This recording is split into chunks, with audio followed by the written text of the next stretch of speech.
আমাকে ডেকে পাঠানো হয়েছে, এটা তো সম্পূর্ণ একটা মিথ্যা কেসে। কিন্তু তার থেকেও আগে যেটা অনেক বেশি উদ্বেগের বিষয়, যে সত্যি আমাদের কোনো অভয়ায় এখনো পর্যন্ত সুবিচার হয়। এটা আমাদের সকলের কাছে খুবই উদ্বেগজনক। এবং আজকে যেটা আমাকে ডেকে পাঠানোর মধ্যে দিয়ে যেটা প্রমাণ হচ্ছে যে আসলে প্রশাসনের যেটা করা উচিত, যে দুষ্টের দমন এবং শিষ্যের পালন, সেইটা হচ্ছে না। সেই উল্টো জিনিসটা, উল্টো ধারাটা সরকার পরিবর্তনের পরও অব্যাহত থাকছে। যে আজকে আমি যে অরিজিনাল এফআইআর করেছিলাম, সেই এফআইআর এর কি অগ্রগতি হয়েছে আশিস পান্ডের বিরুদ্ধে, সেটা সম্বন্ধে আমি সরকারিভাবে এখনো পর্যন্ত কিছুই জানি না। অথচ আজকে আমাকে একটা সম্পূর্ণ মিথ্যা কেসে 14 দিন পর আশিস পান্ডের করা যে এফআইআর এর ভিত্তিতে আমাকে ডেকে পাঠানো হলো। অর্থাৎ এই বার্তা আমরা এর মধ্যে যেন পাচ্ছি যে প্রশাসন পরিবর্তন হলেও আসল তার যে অভিমুখটা বোধহয় পরিবর্তন হচ্ছে না। এটা আমি যখন প্রথমে ঢুকলাম থানায়, তখন থানার ওসি ছাড়াও আমাদের সঙ্গে কথা বলার জন্য এসেছিলেন আরেকজন ঊর্ধ্বতন অফিসার। তিনি বললেন আমাদের সঙ্গে কথা বলার জন্য তিনি এখানে এসেছেন। ওনারা আমাদের সঙ্গে খুবই ভালোভাবে প্রত্যেকে ব্যবহারও করেছেন। কিন্তু ওনারা প্রাথমিকভাবে বললেন যেটা যে কেসটা মিটে যাবে। কিন্তু আমি যখন বেরোলাম, তখন কিন্তু যে ইনভেস্টিগেশন অফিসার তিনি আমাকে বললেন যে আপনি একটা বেল নেবেন এবং বেলের প্রতিলিপি আমাদের থানায় পাঠাবেন।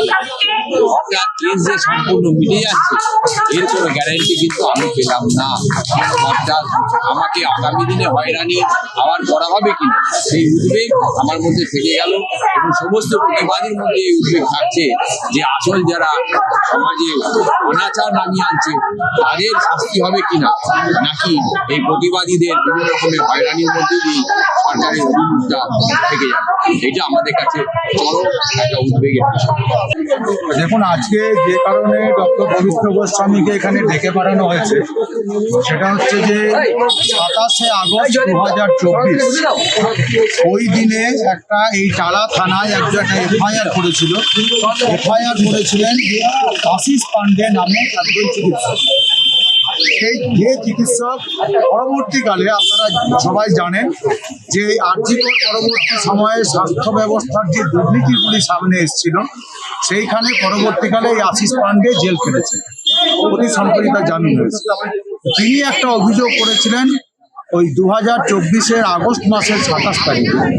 আমরা এতদিনের মধ্যে কিছু জানতাম না যে এরকম কোনো একটা অভিযোগ ডক্টর পবিত্র গোস্বামীর বিরুদ্ধে আছে। এবং আমরা আগের দিন এসে যেটা জেনে গিয়েছিলাম যে সেখানে নাকি আশিস পান্ডেকে এরকম লাঠি সোটা নিয়ে মারধর ডক্টর পবিত্র গোস্বামী করেছেন, এরকম মিথ্যা অভিযোগ একটা করা হয়েছে।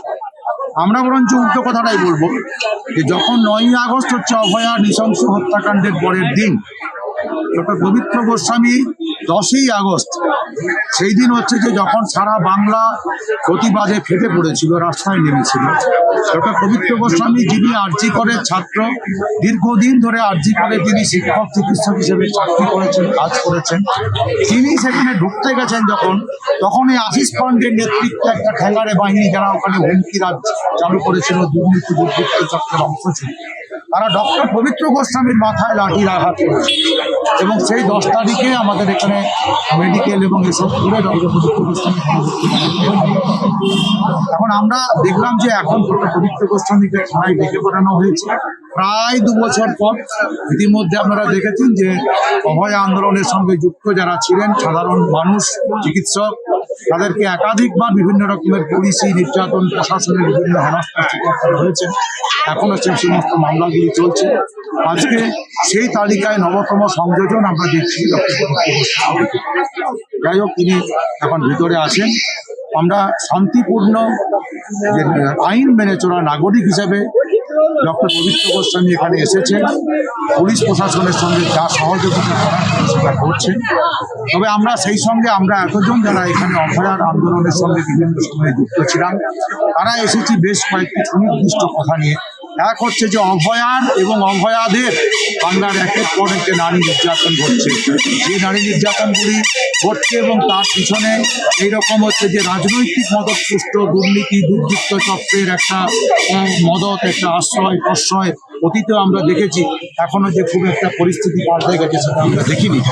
তো এই অভয়াদের বিচার চেয়ে এবং হচ্ছে যে দুর্নীতি দুর্বৃত্ত চক্র মুক্ত একটা শাসন শাস্তি ব্যবস্থা আছে এবং হচ্ছে যে যারা হচ্ছে যে অভয়া আন্দোলন করতে গিয়ে যেরকম পুলিশ হেনস্থার শিকার হয়েছে সাধারণ মানুষ এবং চিকিৎসকেরা, সেই সমস্ত যে মিথ্যে ভুয়ো মামলাগুলি সেইগুলি প্রত্যাহারের দাবি নিয়ে আমরা এখানে উপস্থিত হয়েছি।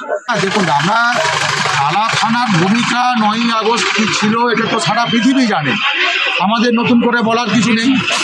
তারা প্রত্যেকে সেখান থেকে এখানকার আধিকারিকরা সাসপেন্ড হয়েছিলেন, এইখানকার আধিকারিকরা ঠিক সময়ে যে এফআইআর করেননি, তারা স্যাম্পেলগুলিকে কীভাবে রেখেছেন। দেখবেন যে মহামান্য শিয়ালদা আদালতের যে রায় ওই সঞ্জয় রায়কে সাজাদানের সময়, সেখানে তার ছত্রে ছত্রে টালা থানার ভূমিকা নিয়ে প্রশ্ন তোলা হয়েছে।